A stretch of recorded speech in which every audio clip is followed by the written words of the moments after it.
तो स्वागत है आप सबों का हमारे एजुकेशन की इस नई दुनिया राजन अ बिलीफ में। आज 14 जनवरी 2021 है और आज की इस वीडियो में मैं आप लोगों के लिए सुर्खियों में रहे वो सारी इंपॉर्टेंट न्यूज़ को डिस्कस करूंगा जो हमारे एग्जाम के पॉइंट ऑफ व्यू के लिए इंपॉर्टेंट है, और इनसे मिलने वाली सभी सामान्य और महत्वपूर्ण जानकारियां को भी मैं आप लोगों के साथ शेयर करूंगा। तो चलिए शुरू करते हैं आज के इस वीडियो को कल के पूछे गए प्रश्न के उत्तर के साथ। कल का हमारा पूछा गया प्रश्न था, अभी हाल ही में किस देश के राष्ट्रपति गणतंत्र दिवस समारोह में मुख्य अतिथि होंगे? तो अभी हाल ही में सूरीनाम के राष्ट्रपति को गणतंत्र दिवस समारोह में मुख्य अतिथि बनाया गया है, क्योंकि मैंने आपको बताया था कि ब्रिटेन के राष्ट्रपति हमारे देश भारत के गणतंत्र दिवस समारोह के मुख्य अतिथि होने वाले थे, लेकिन वहां पे कोरोना वायरस के नए स्ट्रेन को पाया गया, जिसके कारण वहां पे 31 जनवरी तक लॉकडाउन हो गया और वो अपने किसी भी यात्रा पर नहीं जा सकते हैं। और इसी कारण से अब सूरीनाम के राष्ट्रपति हमारे देश के गणतंत्र दिवस समारोह के मुख्य अतिथि होंगे।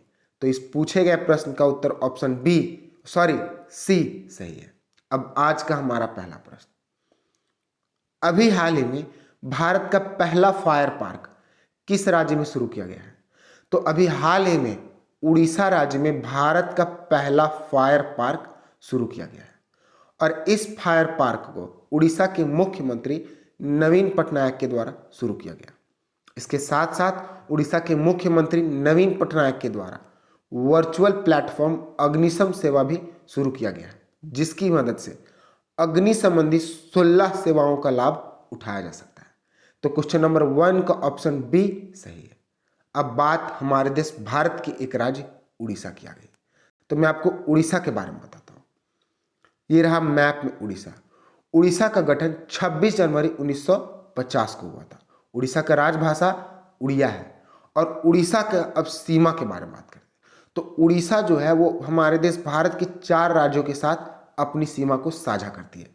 उत्तर में झारखंड, दक्षिण में आंध्र प्रदेश, पश्चिम में छत्तीसगढ़ और उत्तर पूर्व में पश्चिम बंगाल है। तो ये अपनी इन 4 राज्यों के साथ अपनी सीमा को साझा करती है। अब उड़ीसा की बात, उड़ीसा की राजधानी भुवनेश्वर है। उड़ीसा के मुख्यमंत्री नवीन पटनायक है। उड़ीसा के गवर्नर गणेशी लाल है। उड़ीसा के विधानसभा में 147 सीटें हैं। उड़ीसा के लोकसभा में 21 सीटें हैं और उड़ीसा के राज्यसभा में 10 सीटें हैं। उड़ीसा का राजकीय पशु सांभर डियर है। उड़ीसा का राजकीय पक्षी इंडियन रोलर। उड़ीसा का राजकीय पुष्प अशोका और उड़ीसा का राजकीय वृक्ष इंडियन फिग ट्री है।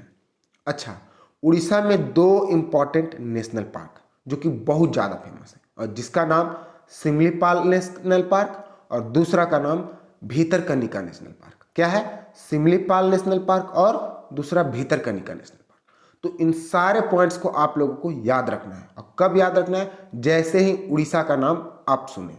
ठीक है, नेक्स्ट क्वेश्चन, अभी हाल ही में भारत की पहली स्वदेशी पिस्तौल को किसके द्वारा विकसित किया गया है? तो अभी हाल ही में डीआरडीओ के द्वारा भारत की पहली स्वदेशी विकसित पिस्तौल को विकसित किया गया है, और इस भारत की पहली स्वदेशी पिस्तौल का नाम आसमी है। क्या है? ASMI आसमी है, और इस पिस्तौल को अब भारतीय सेना के नवाचार प्रदर्शन कार्यक्रम में प्रयोग किया जा चुका है, जो कि सफल रहा है। तो क्वेश्चन नंबर 2 का ऑप्शन बी सही है। अब बात डीआरडीओ की है, तो मैं आपको कई बार डीआरडीओ के बारे में बता चुका, तो फिर से मैं आपको डीआरडीओ के बारे में बताता हूँ। ये रहा डीआरडीओ का लोगो। इसकी स्थापना 1958 को हुआ था, और अगर आपको याद होगा तो जनवरी महीने में मैंने आपको बताया था कि इस वर्ष यानी कि 2021 में डीआरडीओ के द्वारा अपना 63वां स्थापना दिवस मनाया गया है। डीआरडीओ का हेडक्वार्टर न्यू दिल्ली में। डीआरडीओ का चेयरमैन डॉक्टर जी सतीश रेड्डी है।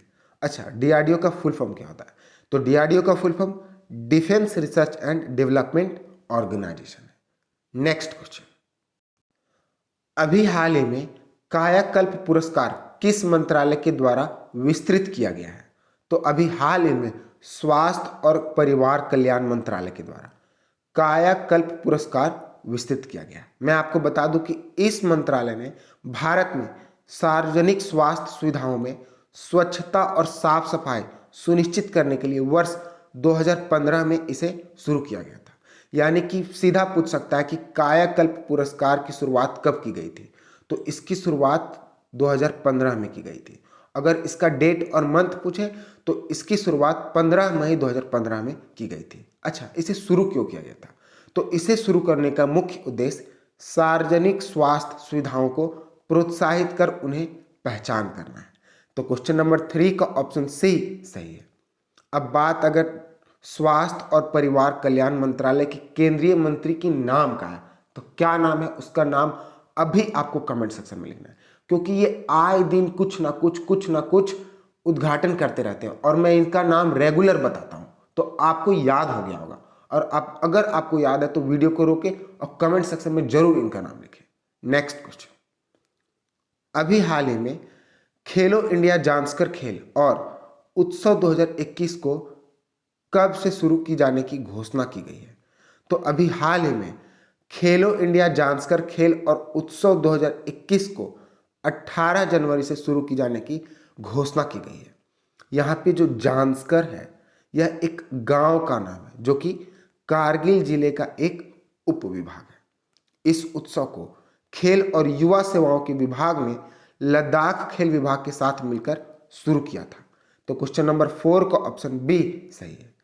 और इस खेल को अभी 18 जनवरी से शुरू किया जाएगा और इसकी समाप्ति 30 जनवरी की होगी। यानी कि इस खेल को कुल 12 से 13 दिन तक खेला जाएगा। तो इसे आपको याद रखना है। नेक्स्ट क्वेश्चन, अभी हाल ही में भारत और किस देश के बीच रक्षा सुरक्षा वार्ता को आयोजित किया गया है? तो अभी हाल ही में भारत और वियतनाम के बीच रक्षा सुरक्षा वार्ता को आयोजित किया गया था और इस वर्ष 2021 में भारत और वियतनाम के बीच रक्षा सुरक्षा वार्ता का 13वां संस्करण किया गया था और इस संयुक्त वार्ता में भारत की ओर से अध्यक्षता रक्षा सचिव डॉक्टर अजय कुमार के द्वारा किया गया। तो इनके नाम को भी आपको याद रखना है। तो क्वेश्चन नंबर 5 का ऑप्शन बी सही है। अब बात वियतनाम की है, तो मैं आपको वियतनाम के बारे में बताता हूँ। वियतनाम की राजधानी हनोई है, वियतनाम की करेंसी वियतनामीज डोंग है और वियतनाम के प्रधानमंत्री गुयेन जू फुंक है। क्या है? गुयेन जू फुंक, जो 2020 के दिसंबर महीने में भारत की यात्रा पे आए थे और उनके हमारे देश के प्रधानमंत्री के साथ कुछ वार्तालाप भी किए थे। नेक्स्ट क्वेश्चन, अभी हाल ही में किस देश के इतिहास में पहली बार पेपरलेस बजट पेश किए जाने की घोषणा की गई है? तो अभी हाल ही में हमारे देश भारत के इतिहास में ऐसा पहली बार होगा कि हमारा जो बजट पेश होगा वो पेपरलेस, यानी कि विदाउट किसी भी प्रकार की पेपर का प्रयोग नहीं किया जाएगा। और जैसा कि मैं आपको बता दूं कि हमारे देश भारत में 1 फरवरी 2021 को केंद्रीय बजट को पेश किए जाने की घोषणा की गई है और उसी दिन पेपरलेस बजट को पेश किया जाएगा। भारत में ऐसा पहली बार होगा जब हमारे बजट को प्रिंट करके नहीं बल्कि पेपरलेस तरीके से प्रस्तुत किया जाएगा।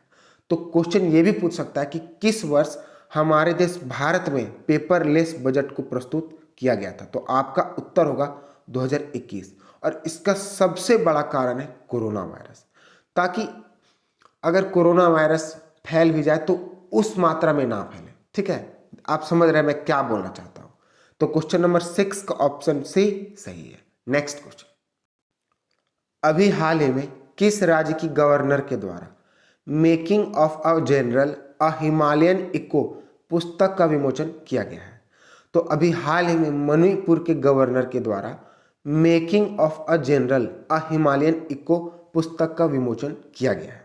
मैं आपको बता दूं कि इस पुस्तक में दुनिया के सबसे शक्तिशाली और साहसी बलों में से एक श्रेष्ठ बलों का सार और अनिवार्यता के बारे में बताया गया और उनका नाम क्या है? Lieutenant general Himalaya Singh. इस पुस्तक में इन्हीं की स्मृतियों के बारे में बताया गया जिन्होंने मणिपुर के एक छोटे से गांव से 3 स्टार जनरल पद को संभालने वाले उत्तर पूर्व भारत के पहले व्यक्ति बने थे। तो इनका नाम हमारे लिए इंपॉर्टेंट हो जाता है। यहाँ से ये भी क्वेश्चन पूछ देगा कि ये जो पुस्तक है making of a general a Himalayan echo किस नाम से संबंधित है? तो आपके पास 4 ऑप्शन रहेगा, जिसमें से लेफ्टिनेंट जनरल हिमालय सिंह का भी नाम होगा। तो आपको लेफ्टिनेंट जनरल हिमालय सिंह को टिक आउट करना है। तो क्वेश्चन नंबर 7 का ऑप्शन बी सही है। अब बात मणिपुर राज्य की आ गई, तो मैं आपको मणिपुर के बारे में बताता हूँ। ये रहा मैप में मणिपुर। मणिपुर जो है, मणिपुर का गठन 21 जनवरी 1972 को हुआ था। इसकी राजभाषा मणिपुरी है। मणिपुर अपना सीमा को 3 राज्य और एक देश के साथ साझा करती है। तो वो 3 राज्यों का नाम क्या है? तो उत्तर में नागालैंड, दक्षिण में मिजोरम और पश्चिम में असम, जबकि पूरब में ये अपनी सीमा को म्यांमार के साथ साझा करती है। अब मैं आपको मणिपुर के बारे में बताता हूँ। मणिपुर की राजधानी इम्फाल, मणिपुर के मुख्यमंत्री एन बीरेन सिंह, मणिपुर के गवर्नर नजमा हेपतुल्ला और मणिपुर के विधानसभा में 60 सीटें हैं, लोकसभा में 2 सीटें हैं और राज्यसभा में 1 सीट है। मणिपुर का राजकीय पशु संघाई है। मणिपुर का राजकीय पक्षी नॉनगीन है। मणिपुर का राजकीय पुष्प सिरोई लिली है और मणिपुर का राजकीय वृक्ष उनुंग थाव है। तो इसे आपको याद रखना है। नेक्स्ट क्वेश्चन, अभी हाल ही में सड़क सुरक्षा सप्ताह दिवस कब शुरू किया गया है?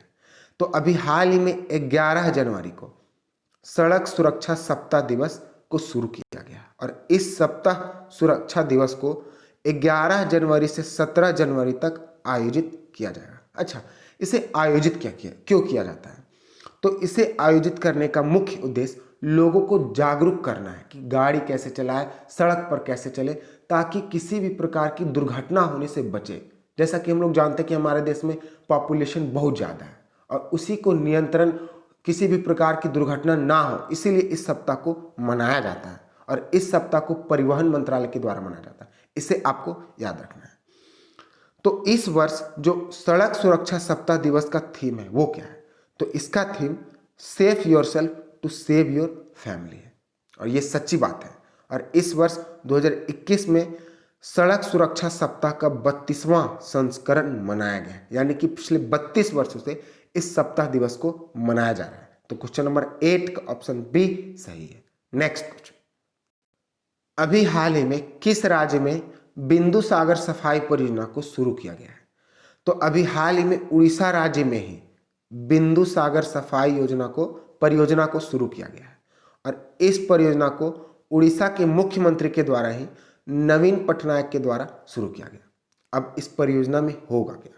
तो यह परियोजना सरकार Indian oil corporation limited CSR के फंड से 70 लाख झील की सफाई और पुनरुत्थान के लिए खर्च करेगी। तो क्वेश्चन नंबर 9 का ऑप्शन बी सही है।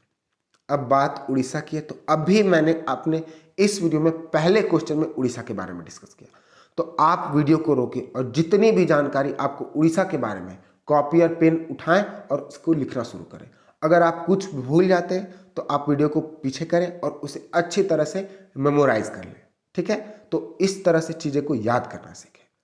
इस वीडियो का लास्ट क्वेश्चन, अभी हाल ही में इसरो ने कितनी अटल टिकरिंग लैब को अडॉप्ट करने की घोषणा की है? तो अभी हाल ही में इसरो के द्वारा 100 अटल टिकरिंग लैब को अडॉप्ट करने की घोषणा की गई है, जिसका उद्देश्य इसरो के द्वारा स्कूली छात्रों और स्कूली बच्चों के लिए अंतरिक्ष शिक्षा, अंतरिक्ष प्रौद्योगिकी से संबंधित नवाचारों के क्षेत्र में शिक्षा को बढ़ावा देना है। मैं आपको बता दूं कि उद्यमशीलता और नवाचार को बढ़ावा देने के लिए नीति आयोग के अटल इनोवेशन मिशन संपूर्ण देश में 7,000 से अधिक अटल टिकरिंग लैब की स्थापना की है, जिसमें इसरो ने उसमें से 100 अटल टिकरिंग लैब को अडॉप्ट कर लिया है। तो क्वेश्चन नंबर 10 का ऑप्शन डी सही है। अब बात इसरो की है, तो मैं आपको इसरो के बारे में जरूर बताऊंगा। ये रहा मैप में ये रहा इसरो का लोगो। इसकी स्थापना 15 अगस्त 1959 को हुआ था। इसका हेडक्वार्टर बेंगलुरु में। इसके वर्तमान चेयरमैन के सिवान है और इसरो का जो फुल फॉर्म है वो इंडियन स्पेस रिसर्च ऑर्गेनाइजेशन है। तो यही हमारे वीडियो का लास्ट क्वेश्चन था। अगला क्वेश्चन आप लोगों के लिए, जिसका जवाब आप लोगों को कमेंट सेक्शन में देना है। अभी हाल ही में किस आयोग के द्वारा वैदिक पेंट को लॉन्च किया गया? तो इसका जवाब आप लोगों को कमेंट सेक्शन में देना है, ठीक है। All the best, good luck, keep on sharing it if you really like it.